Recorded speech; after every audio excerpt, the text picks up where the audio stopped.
Hello everyone, this is Nu-Trix Listen Guy, and today I'm going to talk about the TR-08 from Roland.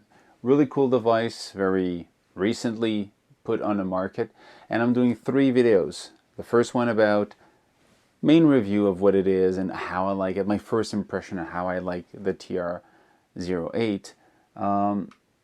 Then the second video is basically hidden features or behind the scenes features, or in a way, what's in the menu, what you don't have on the panel, other features. That's my second video.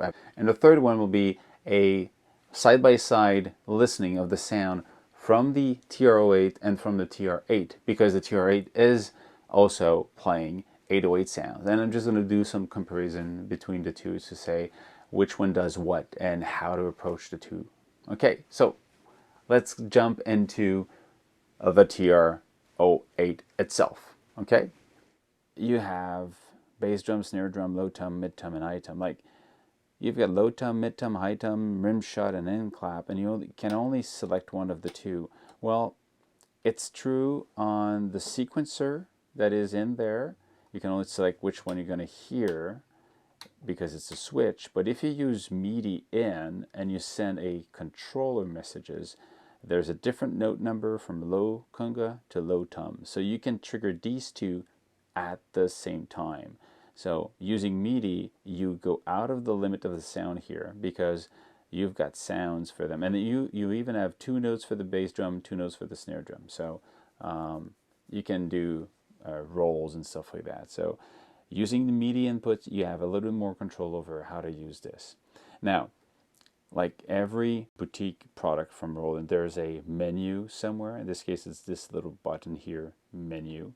And when you go into menu, you've got compressor.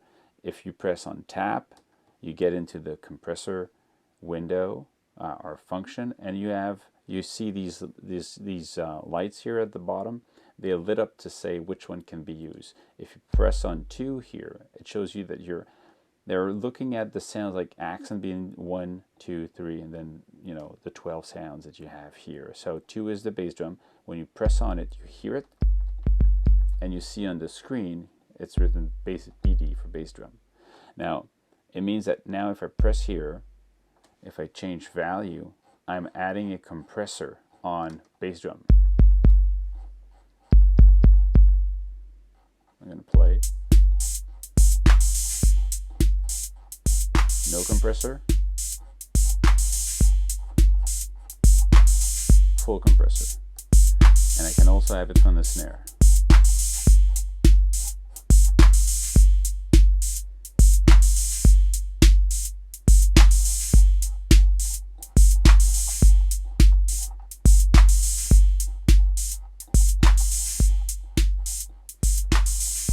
So, compressor for bass drum and snare.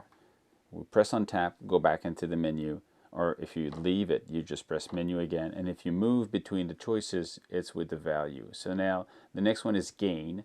Gain you see from 2, so bass drum to 12. So the last one, each of them have a gain. So you can boost the volume if you find that you get to maximum volume. You still have, like, congas is too low, you want to bring higher in volume, you can bring that with gain.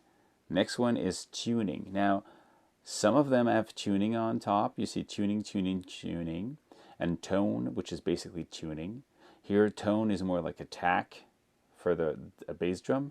But there's tuning for the other ones, and there's no tuning for the bass drum on the screen, and there's no tuning for the rim shot, no tuning for the maracas and all that stuff. But there's tuning for the cymbal. There's tuning for, actually, there's no tuning here for these two. You don't have tuning for these two, but if you want them, you click here for open hi-hat and you can tune it.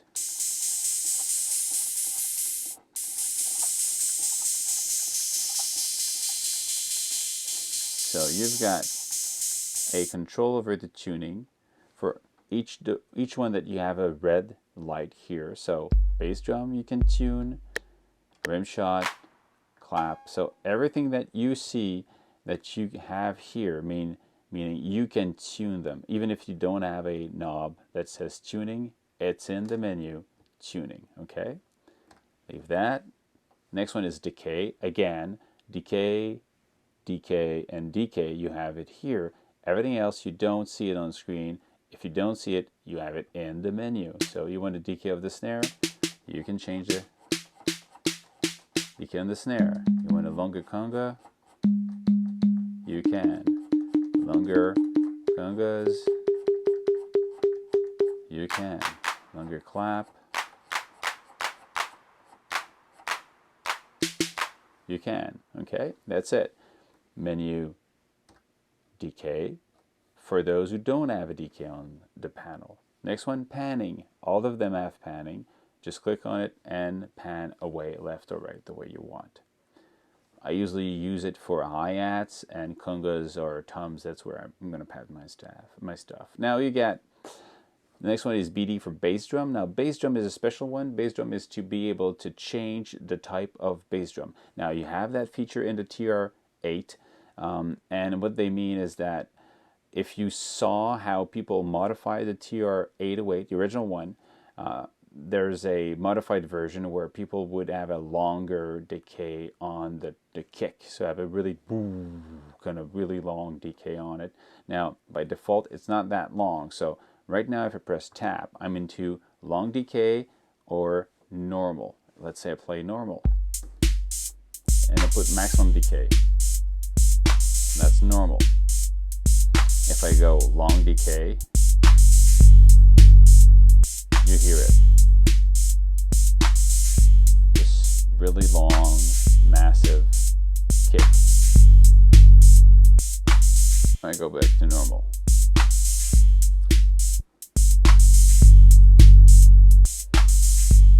Okay. Let's bring that down here. Again, tap to leave this menu and go to the next one. Next one is hi-hat link. You can link the hi-hats or not. So by default, they're linked. So if the open is being played and the close play, it will stop the open hi-hat.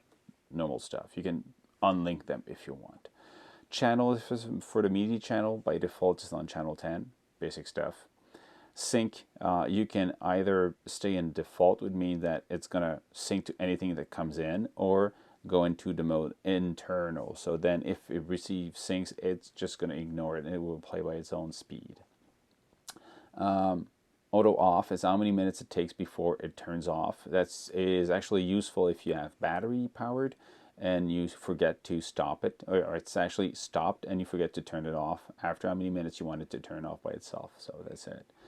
Next one is demo mode. How many minutes you want it before it goes into kind of Vegas mode and all the lights flashes. So I just don't use that at all. I put it off, but people might like it.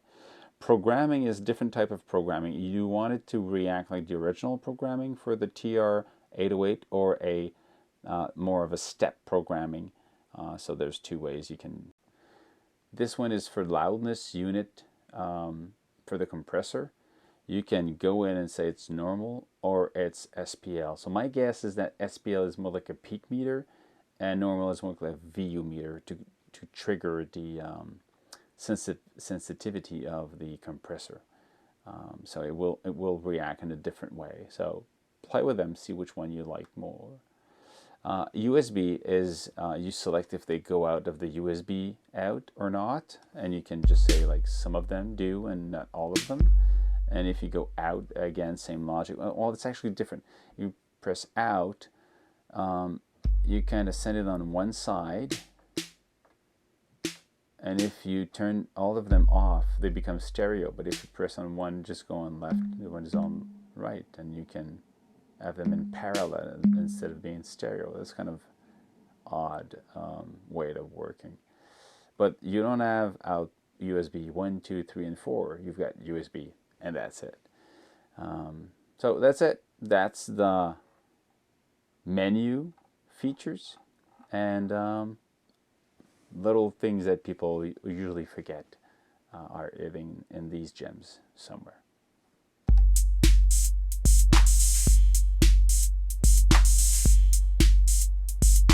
I hope you guys liked this video. That was the first one about just a review of what the TR-08 is. If you want to know more about hidden features, look at the other one called Hidden Features of the TR-08. And if you want to hear the sounds and compare them to the TR-08 and the TR-08, now watch the third video. It's somewhere around the window here somewhere. Click on it and go see it, or look into the description below to follow the link to the right video. If you like what I'm doing, thumb up. If you don't, well, go see somebody else. And if you have any comments, if you want me to test other gear, write me ideas. I'll try to see if I can test these out. So see you next time.